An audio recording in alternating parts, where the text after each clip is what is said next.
Lembrando aquilo que o povo viveu em Deus e que nós também podemos viver como povo de Deus.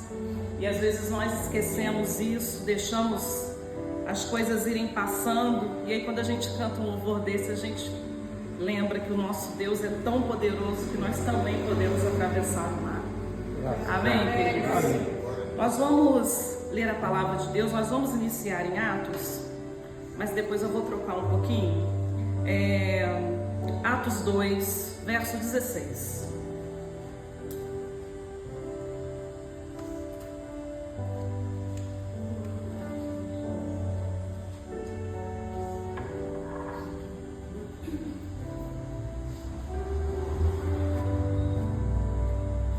E a palavra do Senhor nos diz assim: mas isto é o que foi dito pelo profeta Joel. E nos últimos dias acontecerá, diz o Senhor, que do meu espírito derramarei sobre toda a carne. Os vossos filhos e as vossas filhas profetizarão, os vossos jovens terão visões, e os vossos velhos sonharão sonhos. Glória a Deus. Irmãos, podem sentar. Irmãos, esse texto é o discurso de Pedro, e ele é um momento ali do Pentecostes, e ele está explicando aquilo que já havia sido profetizado por Joel. Mas para a gente entender esse Pentecostes, esse momento, do descer do Espírito, a gente precisa entender também o que aconteceu em Joel. E nós estamos falando de avivamento. Avivamento às vezes nos dá uma impressão de muito movimento, de muito choro, de rodopiar, no roda-roda Jequiti. Tem um monte de ideia que a gente tem de avivamento. Quando há um avivamento, podem ter resultados de cura, de alegria, de glorificação? Pode, mas isso não é avivamento, isso pode ser o resultado. O avivamento, ele vai principalmente trazer uma mudança de vida. Se não há uma mudança de vida, não houve um avivamento. Quando a gente vai ver os avivamentos no Velho Testamento, porque no Velho Testamento teve avivamento, a gente vai ver reis fazendo toda uma mudança estrutural no reinado. A gente vê, por exemplo, Josias, que foi um rei que fez a mudança, porque naquela época a gente sabe que haviam reis que eram fiéis a Deus e reis que não eram fiéis a Deus. Reis péssimos como Manassés, que sacrificou os filhos a deuses pagãos, a Moloque. Mas tinham outros reis que eram levantados e que eles queriam voltar à oração, à adoração, o culto verdadeiro a Deus. E todas as vezes que se levantava um rei com esse propósito, havia um avivamento. No caso mesmo que eu estou dizendo para os irmãos, é encontrado o livro da lei, porque o livro da lei chegou a ser enterrado pelo rei anterior, porque não queria que o povo soubesse a verdade. Eles encontram o livro da lei, leva diante de uma profetisa, a profetisa confirma, é o livro da lei, e aquele livro é lido ao povo, e quando o povo ouve a palavra de Deus, há arrependimento, há choro, há entrega, e o avivamento acontece. Então a gente vê em todas essas histórias, são vários reis, a gente tem alguns reis que fizeram avivamento no povo de Judá, em Israel isso não aconteceu, mas eram reis que voltavam à leitura da palavra, a observar a palavra de Deus. Se a gente não retornar à palavra de Deus, à oração, ao arrependimento, esse avivamento não vem. E a gente tem episódios atuais, de avivamento. A gente vê o avivamento, por exemplo, na Rua Azul. Alguém já ouviu falar desse avivamento? Ele é muito falado, ele é muito conhecido. O avivamento da Rua Azusa, por exemplo, foi em 1906. E qual era o que eles estavam fazendo? Eles estavam buscando, orando, buscando. Eles não estavam preocupados com as consequências daquilo. A preocupação era ser cheio do Espírito. Porque se isso aconteceu em Atos, e Atos não encerrou, porque nós continuamos os Atos. O livro de Atos não encerrou, irmãos, ele não fechou. Nós somos os discípulos e continuamos os Atos em nome de Jesus. Então, se aconteceu em Atos, podia acontecer com eles também. Se aconteceu na época dos reis, aonde tinha tanta coisa ruim, tanta adoração a deuses pagãos, também pode acontecer hoje entre nós. Não há diferença, o povo é sempre o mesmo. Nós é que decidimos o que nós vamos fazer com aquilo que o Senhor nos deu. Então esse avivamento é um avivamento muito conhecido, mas a ênfase era oração, arrependimento e busca pelo Espírito Santo. E a gente sabe que quando o Espírito Santo vem sobre aquele lugar, quando começa a mudar uma pessoa, aquela pessoa, ela influencia a mudança de várias outras e toda uma sociedade é modificada. Nós estamos vivendo um momento muito difícil, porque a igreja hoje, em muitas situações, não tem sido luz para o mundo. A igreja não tem feito diferença onde ela está. Mas nós podemos começar a diferença através de nós. Eu não preciso que o outro faça, eu preciso fazer. Eu preciso tomar uma atitude. Eu vou fazer diferente. Eu vou buscar o avivamento para a minha vida. E isso vai repercutir naqueles que estão próximos de mim. Então houve esse avivamento. O avivamento mais recente que a gente ouviu falar foi aquele da universidade, que foi em 2023, que era um grupo de alunos, que estavam ali, começaram a orar, cantaram, e aquilo ali foi crescendo de uma tal maneira que eles não conseguiam terminar o culto. E eu me lembrei que quando a gente estava lá na Resgatados, uma vez nós tivemos isso no culto. O culto acabou, ele encerrou, deu a bênção apostólica, a gente não conseguia parar de cantar. Tamanha foi a presença do Senhor naquele lugar. Isso é avivamento. É você ter prazer em estar na presença do Senhor. É você reconhecer que tudo que você tem porque Ele te deu, você não merece. Então o avivamento começa desse jeito. Se nós não nos posicionarmos, se nós não rasgarmos o nosso coração, se nós não pedirmos perdão a Deus por nós e pelos nossos, os profetas faziam isso. Daniel pede perdão por ele e pelo povo que pecou, para que eles retornassem a Jerusalém. Se nós não começarmos a ter esse tipo de postura, o avivamento não vai. Vamos entender então o que aconteceu em Joel. A gente gosta muito do texto de Joel 2, e ele é lindo, que fala da profecia Joel 2:28. Ele é lindo. Ele diz: e há de ser que depois, se tem um depois, tem um antes. Alguma coisa aconteceu antes, para que o Senhor dissesse: depois do que aconteceu, derramarei o meu espírito sobre toda a carne.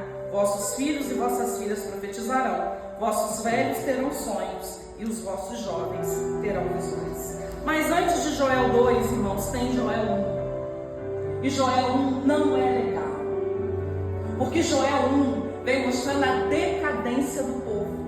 E sempre que nós perdemos o rumo, e sempre que o povo de Deus se desvia da direção de Deus, o prejuízo vem. E aqui a gente vê um prejuízo material, um prejuízo espiritual, um prejuízo moral. Porque quando nós nos desviamos daquilo que é a vontade de Deus para nós, o prejuízo é total. Nós somos seres hipotômicos. Então nós, qualquer fase, qualquer efeito em uma das partes da nossa vida, corpo, alma e espírito, vai afetar os outros dois. E Joel 1, ele mostra isso. Só que quando a gente pensa em Joel 1:1 diz algo muito interessante para nós, que talvez seja o princípio de um avivamento. A palavra diz assim: palavra do Senhor, que foi dirigida a Joel, filho de Petuel. Todas as vezes que vocês encontrarem na Bíblia dizendo que alguém é filho de alguém, preste atenção nisso. Você vai pesquisar sobre Petuel, você não vai achar nada. Não tem nada sobre ele. Mas Joel sabia quem ele era. Ele tinha identidade. Ele sabia de quem era filho. Ele sabia da tribo onde ele estava. E ele sabia qual era a função dele no reino. Porque Deus fala com ele. E Deus só fala com quem está disposto a ouvir. E muitas vezes a gente vem a um culto como esse. E aí você sai daqui e fala: olha, o Senhor não falou comigo. Não é possível. Os louvores que nós ouvimos foram louvores que falaram diretamente ao nosso coração, mostrando o poder desse Deus, mostrando o que Deus pode fazer por nós. E se nós não pegamos isso, é porque o nosso ouvido não estava atento. Outras coisas estavam mexendo, outras vozes estavam em nós. E nós precisamos silenciar essas outras vozes para ouvir o que Deus tem para falar. para poder ter essa experiência que Joel teve. Palavra do Senhor que foi dirigida a Joel. Palavra do Senhor que é dirigida à vida de cada um de vocês. Porque vocês se dispuseram a sair da casa de vocês, do trabalho de vocês, para vir aqui por algum motivo. Então tem palavra do Senhor para cada um de vocês. É a gente entender de quem a gente é filho. Se eu sou filho do Pai, eu estou disposta a ouvir, o Pai vai falar comigo. E é por isso que o Senhor fala com Joel. Ele está disposto a ouvir. Ele sabe quem ele é. Ele sabe aonde ele tem que estar, onde Deus plantou ele. E ele sabe o que ele tem que fazer. Essas três coisas são primordiais na nossa vida. Para começar um avivamento, para nós sermos cheios de Espírito, entenda quem você é filho, você é filha. Ninguém tira esse título de nós. Podem tirar qualquer outro título que o mundo nos dá, mas filho é só nós que podemos abandonar o Pai. Mas o Pai não tira o título de nós. Porque quando nós chegarmos na eternidade, eu já preguei, já falei sobre isso, eu tenho alguns títulos nessa vida, mas eu quero chegar na eternidade, eu quero ver Jesus, e eu quero que Ele fale: filha, entra no gozo do seu Senhor. É isso que eu quero ouvir. Eu não quero ouvir nenhum dos títulos deste mundo, não, porque isso não serve, só serve aqui. Mas na eternidade nós somos filhos. É a gente entender aonde nós fomos plantados. Vocês estão plantados aqui nessa igreja, nessa comunidade de fé. Seja uma bênção aqui, seja um profeta de Deus aqui, ouça a voz de Deus, faça a diferença aqui onde você foi plantado. E entenda o que Deus quer que você faça para Ele. E aí começa o avivamento. E aí o Senhor começa a falar com Joel o problema que passou. Eles tiveram uma praga de gafanhotos e destruiu tudo. E a gente vai ver os problemas, por exemplo, no verso 4, ainda do capítulo 1. O que ficou da lagarta, o comeu o gafanhoto. O que ficou do gafanhoto, o comeu a locusta. E o que ficou da locusta, o comeu o pulgão. Era uma praga atrás da outra. E quando nós perdemos a direção de Deus, não tem avivamento. Pode ter emoção. Emoção tem. Emoção, a gente não precisa nem de louvor para ter emoção, né? Quem gosta de futebol, eu não gosto. Mas vai dizer muito irmão aí que gosta de futebol, que grita, que se emociona. Para mim não é uma coisa que nada, mas tem quem gosta. Então emoção não precisa de Espírito Santo. Emoção é uma coisa, Espírito Santo é outra. Nós nos emocionamos, nós nos sentimos alegria quando somos cheios do Espírito, sim. Mas o contrário necessariamente não é ser cheio do Espírito. E aí ele mostra aqui uma praga atrás da outra. Por quê? Porque o povo se desviou. O povo de Israel era um povo que ele não tinha uma firmeza. Ele caminhava por um tempo. A gente vê a história toda do povo de Israel assim. Aí o povo se perdia, adorava a outros deuses, a outros ídolos. Ídolos que satisfaziam as suas necessidades, as necessidades do seu coração. E aí precisava passar por uma situação difícil para retornar para Deus. E por mais que a gente olhe o povo de Israel e fale muito mal dele, nós não somos diferentes. Porque muitas vezes nós colocamos no lugar de Deus os ídolos do nosso coração. Muitas vezes nós deixamos de fazer a vontade de Deus, nós deixamos de estar na igreja, nós deixamos de orar, de jejuar, de ler a palavra, porque nós estamos colocando a nossa necessidade emocional e física à frente da espiritual. E se a espiritual não vai bem, irmãos, nada vai bem. Nós precisamos estar cheios do Espírito. Todas as outras coisas vão acontecer se nós estivermos cheios do Espírito. E quando não se está, é uma praga atrás da outra. É uma derrota atrás da outra. E aí vai dizer: nossa, o Senhor nos abandonou. Não, você abandonou o Senhor. O povo abandonou a Deus. O povo traiu a Deus. E aí a gente continua vendo. No verso 7 diz: fez da minha vide uma assolação, tirou a casca da minha figueira, despiu-a toda e a lançou por terra, e os seus sarmentos se embranqueceram. Quando chega no 9, olha como que algo espiritual interfere em toda a sociedade. A praga dos gafanhotos, a ausência de alimentos, houve prejuízo na lavoura, houve prejuízo no culto. Olha o que tem aqui no 9. Foi cortada a oferta de manjar e a libação da casa do Senhor. Eles não tinham para eles não tinham para ofertar. Porque, irmãos, nós só ofertamos aquilo que o Senhor já nos deu. nós não temos nada para ofertar para Ele. A partir do momento que o povo não tem nada, não tem oferta. Se não tem oferta, não tem culto. Por que era o culto no Velho Testamento? Era oferta, era sacrifício, era holocausto. Isso era o culto. Não tinha mais. Os animais estavam morrendo de fome. Não tinha cereais para serem ofertados. Não tinha mais oferta, não tinha mais culto. Isso é o início que vai acabar com tudo. Toda a dificuldade material foi interferir lá no culto, na vida espiritual deles. E eles vão passando por essas situações. Só que Deus, como eu falei, o amor de Deus nos constrange, a graça de Deus nos constrange. Quando o povo toma uma atitude, Deus reverte em bênção. Deus cuida, Deus preserva, Deus muda a história, Deus muda situações. Irmãos, eu já vivi tantas experiências com Deus nesse sentido. Eu sempre contava uma experiência antiga de trabalho. Eu estava numa situação muito difícil. Eu queria abandonar o meu trabalho, de tão difícil que estava. E eu cheguei em casa muito mal. Os meninos eram muito pequenos, eu não me lembro quantos anos tem isso. E ele disse para mim assim: você crê que Deus muda a história do dia para a noite? Eu creio, né? Você crê mais ou menos, né? Crê, a gente não crê. Eu falei, creio, eu ia falar bem que eu não creia. Pois, irmãos, no dia seguinte, a minha história virou. Deu uma virada de 180 graus. Eu fui transferida para outro lugar, a minha vida mudou. Eu queria abandonar o emprego, de tão difícil que estava. Eu sempre contei essa história, mas tem alguns anos. Agora, há pouco tempo aconteceu algo muito parecido. Eu estava um dia lá em casa muito triste por causa de uma situação. E eu não orei, mas eu chorei. Porque muitas vezes, no nosso choro, o Senhor ouve aquilo que está dentro do nosso coração. Muitas vezes não, o tempo todo. E eu não falei, eu só chorei. E aquilo que eu chorei, Deus ouviu. Ele enxugou as minhas lágrimas. No dia seguinte a história virou. E na hora que a história virou, Deus falou comigo: você não chorou? Você não colocou essa situação diante de mim? Está aqui a minha resposta. E sabe por quê? Só porque eu te amo. Só porque você é minha filha. Porque eu mereço, irmãos? Não! Porque o nosso Deus é maravilhoso. Quando nós nos dispomos a colocar diante dele, as coisas acontecem. O avivamento vem. E aí o Senhor começa a falar com ele. O que precisava ser feito?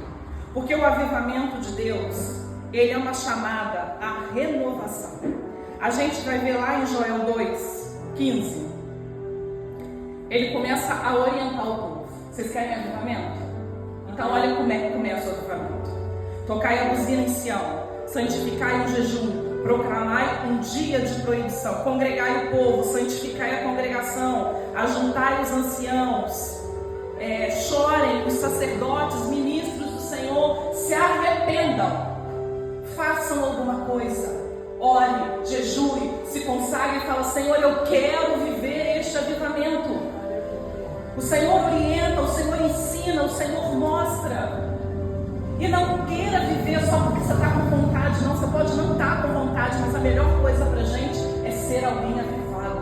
É ser alguém que por onde você passa, você está cheio do Espírito e você tem como levar isso para o outro.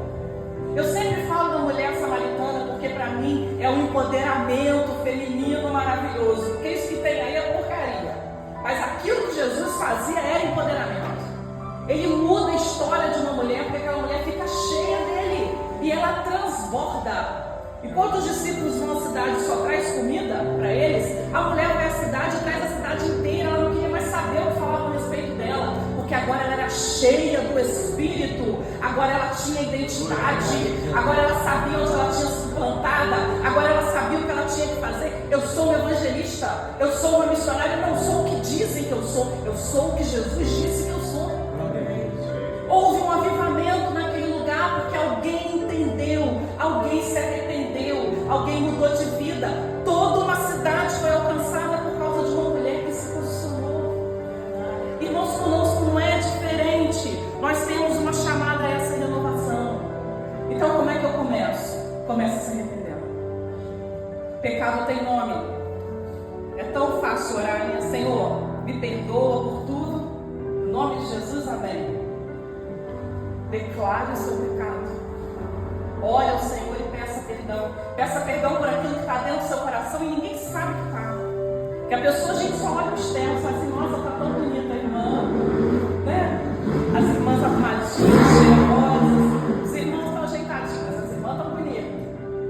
A gente só olha o externo, mas o Senhor sabe o que está dentro de nós. O Senhor sabe o que precisa ser mudado. Peça ao Senhor, Senhor, sonda o meu coração, vê se há em mim algum caminho mau e me ajuda a mudar. Eu quero viver esse avivamento, eu quero transbordar este avivamento por onde eu estiver. Essa é a nossa oração. Jejue, se consagre. E aí em Joel 2,18 a gente vê a misericórdia de Deus. O amor dele nos constrange, a graça dele nos constrange, a misericórdia dele nos constrange. Tudo que o Senhor faz por nós nos constrange, porque quem somos nós? Tinha um louvor que a gente cantava, né, em nossa escolinha, que falava assim, quem sou eu, Senhor? Para aquela coletânea antiga. Mas era um louvor que eu gostava muito, porque é bem isso, quem sou eu, Senhor? Para que o Senhor me chamasse, para que o Senhor me resgatasse, para que o Senhor me preservasse aqui hoje.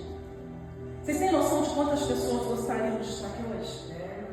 Não estão por questões físicas, não estão por questões financeiras, não estão por questões emocionais, porque não tem força para sair de onde está e caminhar até a casa de Deus. Mas o Senhor nos deu esse privilégio, em plena quarta-feira, todo mundo trabalha amanhã, mas nós estamos aqui gratos por aquilo que o Senhor fez, por aquilo que o Senhor faz, por aquilo que o Senhor fará nas nossas vidas. Nós sabemos por que estamos aqui. Nós não viemos aqui porque não tinha para onde ir, não. Eu tinha para onde ir. Eu não tinha para quem ir. Eu só tenho o Senhor Jesus para ir. Lugar eu tenho, mas para quem ir, não. Então nós sabíamos disso, por isso nós estamos aqui. E a misericórdia do Senhor nos alcança quando nós nos arrependemos, quando nós mudamos de postura. O texto diz, o Senhor terá zelo da sua terra e se compadecerá do seu povo. Ó Senhor, compadeça-se do teu povo, Senhor. Essa é a nossa oração. Que o Senhor tenha misericórdia de nós. Que o Senhor mude a nossa história. Que nós possamos contar uma nova história ao final deste culto. Que nós possamos ser novas pessoas nascidas de novo. Essa é a nossa oração. E se nós jejuarmos, se nós orarmos, se nós nos arrependermos, a palavra de Deus diz que o Senhor vai se compadecer de nós. Irmão, não pare e pensa naquele irmão que não veio, não. Nossa, isso aí era para Natiese. Você conhece a Natiese? Tem que ficar inventando o nome que ninguém conhece. Ó, era para Natiese ter ouvido isso. Natiese não veio. Frimosa, tem uns nomes esquisitos na Bíblia, né? Era para ela ter ouvido. Tá vendo? Não veio. Não, é para mim. Sou eu que tenho que ouvir, é você que tem que ouvir. Porque a palavra de Deus, quando o pregador está pregando, a palavra de Deus, ela vai cortar aí, vai cortar aqui. Essa palavra é para nós. Não se preocupa com quem está aqui, não. Se preocupe em acertar a tua vida. Eu vou me preocupar em acertar a minha vida. E colocar diante do Senhor as minhas mazelas. E pedir ao Senhor para olhar o meu coração e limpar aquilo que não é dele. Senhor, retira o que não é teu e acrescenta o que está faltando. Enche-me do teu Santo Espírito. Essa é a nossa oração. E o Senhor tem misericórdia do povo. Quando a gente vai para o 21, o povo se arrepende, o povo jejua, o povo ora, o povo se consagra, o povo se dedica, o povo toma a sua vida. Aí a gente vê que o Senhor se compadece do povo. E aí quando chega no 21, o texto diz, não temas, ó terra, regozija-se e alegra-te, porque o Senhor fez grandes coisas. O Senhor restaura a terra, o Senhor restaura o povo, o Senhor restaura o culto. Porque se a terra for restaurada, a vida política, a vida pessoal deles, a vida financeira foi restaurada, agora tem como ofertar, agora tem como levar até o templo. O culto também é restaurado. Irmãos, nada que Deus nos dá para em nós, porque se parou em nós não é bênção. A gente recebe e a gente compartilha. A gente recebe, celebra e compartilha. Então, se houve uma mudança na vida deles, houve uma restauração da terra, houve uma restauração da vida espiritual, porque restaurou o culto. E aí nós chegamos a um culto diferente. Porque quando nós chegamos aqui com desejo de adorar, quando nós chegamos aqui com desejo de sair cheios do Espírito Santo, não importa o louvor que vai ser cantado, que pode não ser aquele que você ficou pensando nele o dia inteiro, chega em casa e ouve lá no celular, no rádio, sei lá o que você tem. Mas chega aqui e adore a Deus, o louvor é para Deus, adore e declare este louvor. Nós falamos do Deus do impossível aqui no louvor, declare esse Deus, porque Ele vai restaurar, Ele está restaurando. Eu creio em nome de Jesus que nesta noite o Senhor já está restaurando vidas. O Senhor já está restaurando situações aqui que você está colocando diante dele. Eu não sei a sua oração, eu não sei a sua situação, mas eu creio nesse Deus que restaura. Se eu me arrepender, se eu orar, se eu buscar, Ele vai restaurar. E aí no D é o D daqui, no 2,25, a gente vê então o derramar do Espírito Santo. E restituirei os anos que foram consumidos. Tem até um louvor. Restituição, restauração, é só Deus que tem poder para fazer. O homem pode até te ajudar como instrumento de Deus, mas a restauração e a restituição é o Senhor que faz por nós. E porque nós merecemos? Não, porque nós nos arrependemos, porque nós mudamos de postura. Irmãos, arrependimento, eu já devo ter falado isso com vocês aqui. Arrependimento não é remorso, não é esquecimento. Eu me arrependi de colocar esse copo aqui, ele nunca mais vai para lá. Troquei ele de lugar. Isso é arrependimento.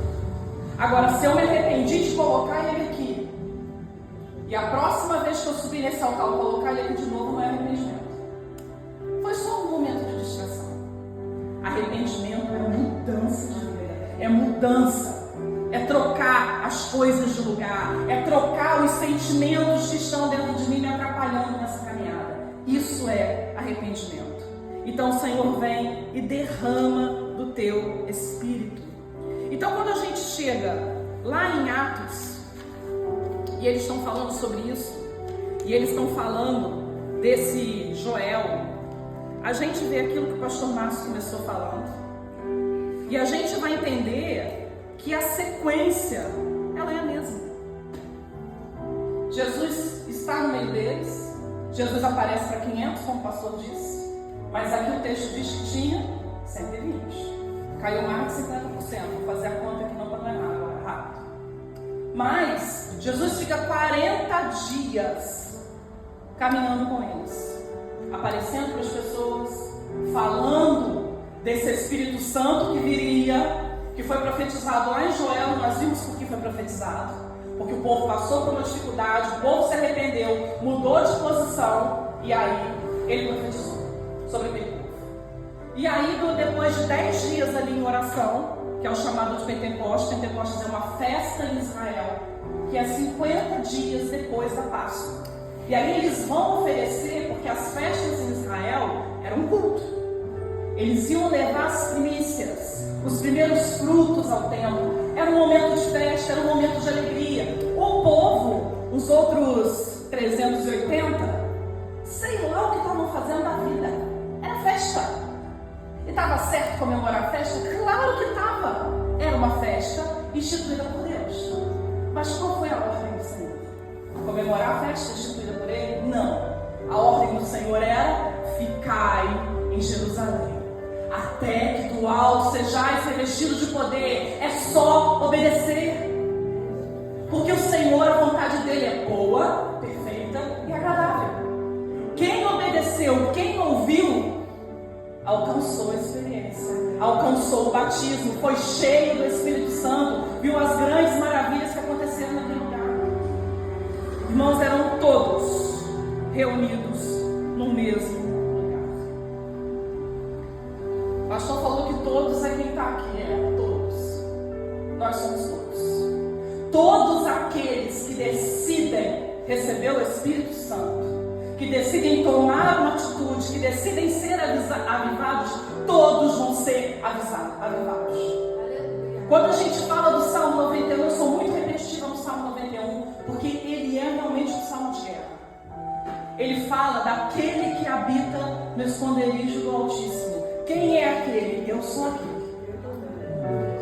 Nós somos aquele que habita. Nós somos aquele que foi escolhido, que foi resgatado, que o Senhor chamou para a presença dele, para trabalhar no reino dele. Nós somos aquele. E nós também somos todos, porque estamos todos reunidos no mesmo lugar. Se o Senhor quiser fazer nesta noite o que ele fez lá em Atos 2, ele faz.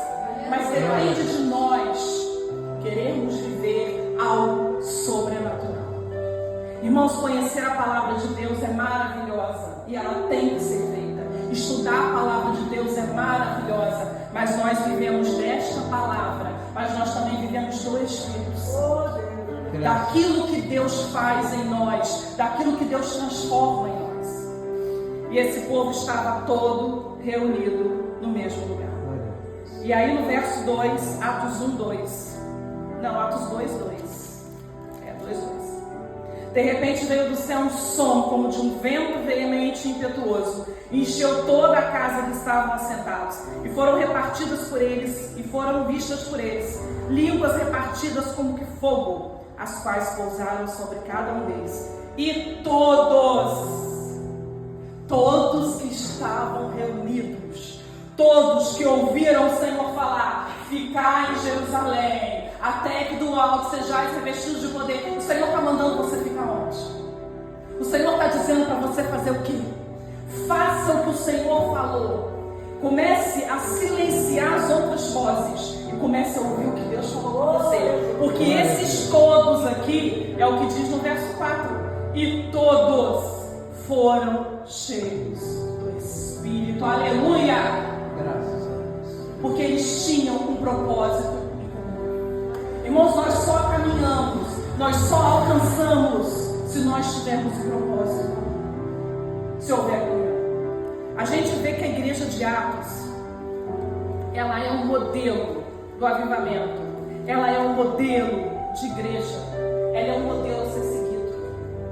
Hoje em dia muita coisa se perdeu. De Lutero para cá, Lutero começou uma reforma, trazer a forma novamente para a igreja. Mas de lá para cá muita coisa mudou. Eu estou dando aula de Pentateuco, lá no curso de teologia, e eu trabalhei Levítico, segunda-feira com eles. E eu fui muito ministrada em Levítico, que é um livro que o povo em geral não gosta de ler. Vendo os detalhes do Senhor em cada questão ali. E a gente vê que o culto a Deus tem forma. O Senhor fala como Ele quer o culto a Ele. Não é o culto que me agrada, é o culto a Ele. E ali eles fazem tudo conforme o Senhor ordena, porque o culto é para Deus. Esses todos aqui, eles estavam atentos à voz do Senhor. Eles ficaram 10 dias em oração, buscando algo que eles não sabiam quando viria, mas eles sabiam que viria, porque a palavra de Deus não volta atrás. Então, se o Senhor falou que viria, nós vamos aguardar a descida do Espírito Santo. Como vai ser isso? Nós não sabemos, mas nós sabemos que Ele virá. Então eles aguardaram. E esta igreja é a igreja que lá no verso 42 é a nossa igreja. Nós somos igrejas. Nós somos igreja. Eu sou o templo do Espírito Santo, mas junto com vocês nós somos igrejas. Para não existe igreja sozinha, não. Existe templo. E aí no 42 ele diz, no 41, de sorte que foram batizados os que de bom grado receberam a sua palavra, e naquele dia agregaram-se quase 3 mil almas. Irmãos, o que nós temos visto no Evangelho hoje? Eu não sei como é que está aqui, pastor Joanes, mas a gente roda muita igreja, a gente vê isso. Você prega 5.000 mensagens para uma pessoa reconhecer Jesus na vida dele, como muito suficiente Salvador. Aqui Pedro prega uma vez e 5.000 pessoas reconhecem Jesus como seu único suficiente Salvador. O que está faltando? Avivamento, mudança de vida, mudança de trajetória, ser cheio do Espírito. Ele tinha acabado de ser cheio do Espírito. O povo ouvia a palavra de Deus, imediatamente batizava e na sequência ceiava, já estava em comunhão com a igreja, já fazia parte do corpo. Irmãos, hoje tem que ter curso de batismo. A pessoa fica um ano estudando,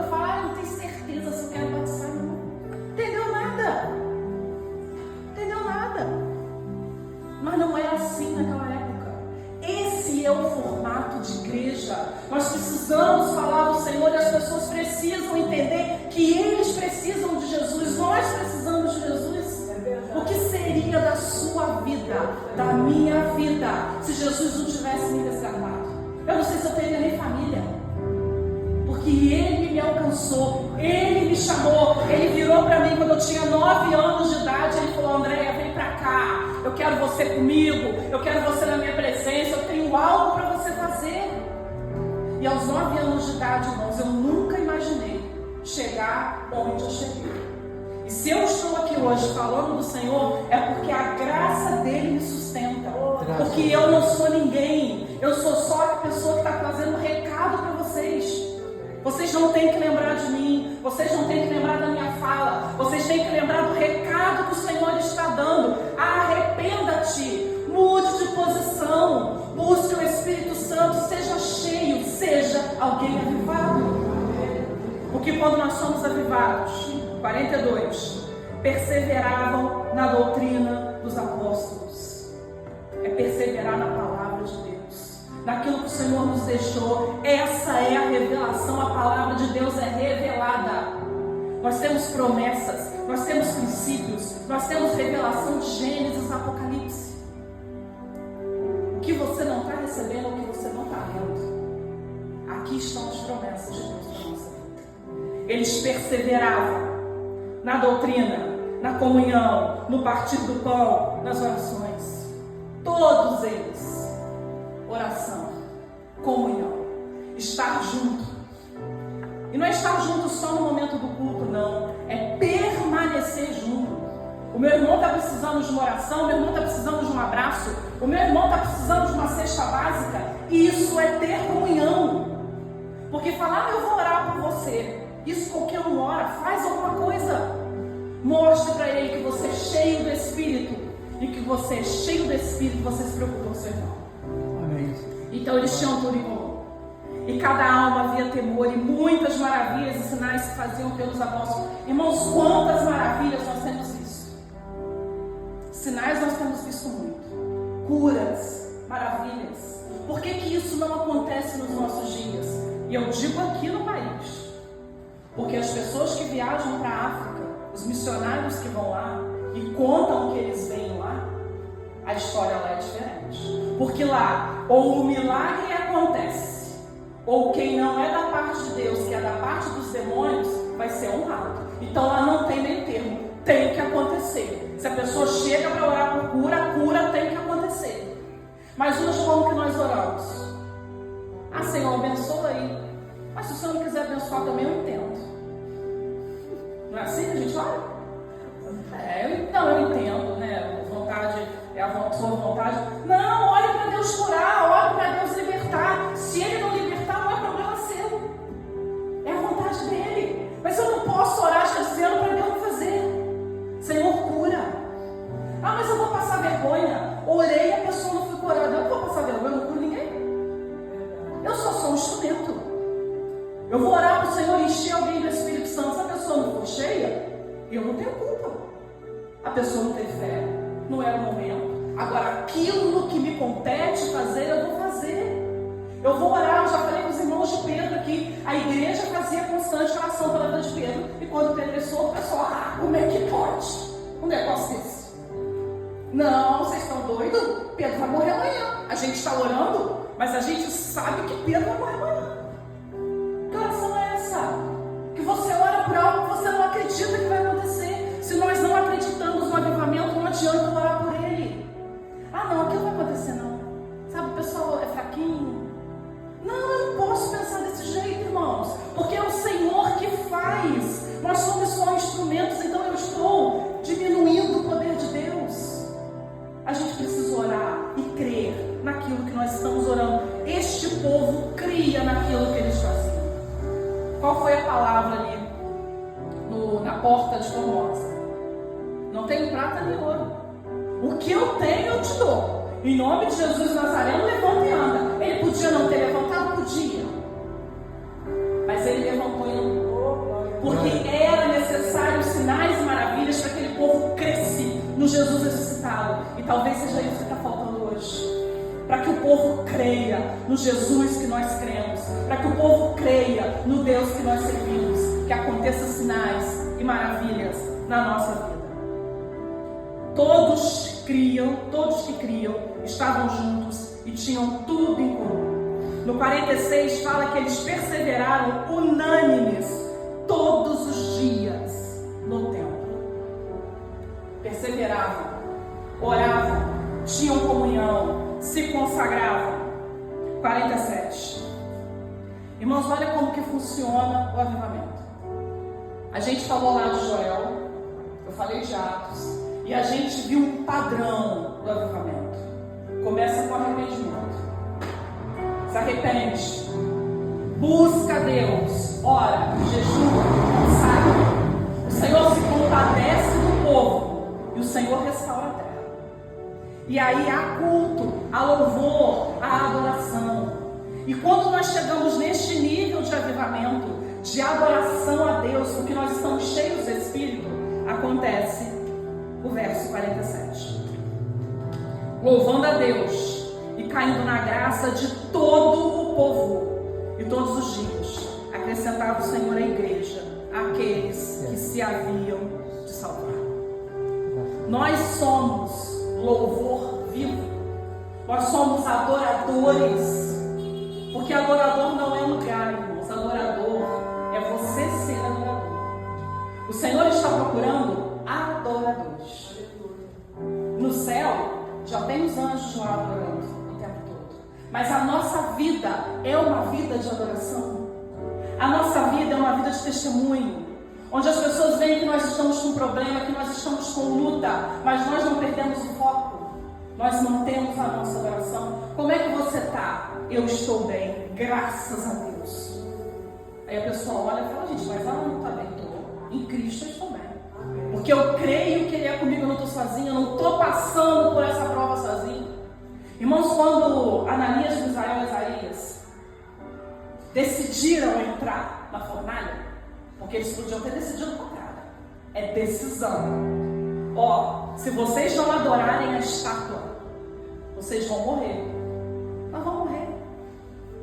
Vocês sabem que aqueles meninos conheciam a palavra de Deus. Eles conheciam a lei que foi dada a Moisés. Não adorarás a outros deuses, não terá imagens de escultura, só o Senhor adorarás. Princípio. Então eles sabiam que o Senhor tinha falado que não podia adorar, então nós não vamos adorar. E quando Nabucodonosor diz para eles, vocês vão morrer queimados, eles também conheciam a profecia de Isaías: quando passares pelas águas, elas não te submergirão. Quando passares pelo fogo, ele não te queimará. Eles sabiam quem eles eram. Eles sabiam o que eles tinham que fazer ali. E eles sabiam que tinha promessa de Deus para a vida deles, porque eles estavam dentro do projeto. Se nós vamos morrer ou não vamos morrer, Nabucodonosor, você não tem poder sobre isso. Quem decide isso é o nosso Deus. E esses meninos tiveram uma experiência que nenhuma outra pessoa teve. Eles estavam na fornalha, passeando com Jesus. Aquilo que os amarrava foi queimado. Só o que os amarrava. Porque eles saíram de lá sem cheiro de fumaça. Porque é assim que nós passamos pela prova. Nós saímos e há um avivamento quando nós saímos deste lugar. Porque houve um avivamento também naquele momento. Nabucodonosor reconheceu, o Deus verdadeiro é o Deus de Ananias, Misael e Azarias. Então, se nós estamos na luta, nós passamos por ela com Jesus do nosso lado. Nós passamos pela luta dando glória a Deus. O avivamento vem, o nosso testemunho muda vidas. E é isso aqui que nós lemos. E o Senhor vai acrescentando a quem Ele quer salvar. Porque o nosso testemunho, irmãos, ele fala mais do que nós. Então, irmãos, avivamento é isso. A gente precisa tomar decisão. E hoje é dia de decisão. Todos os dias de culto é dia de decisão. O que você decide hoje? Você decide ser cheio do Espírito? Você decide agora no próximo louvor se entregar totalmente a Ele, rasgar o seu coração, não se preocupar com quem está do teu lado, com quem está atrás, com quem está à frente, mas se entregar a Ele. pedir perdão pelos pecados. Fala, Senhor, eu quero ser cheio desse Espírito. Eu quero, Senhor, este avivamento. Eu quero fazer a mudança por onde eu estiver. Aproveite este momento de comunhão com Deus.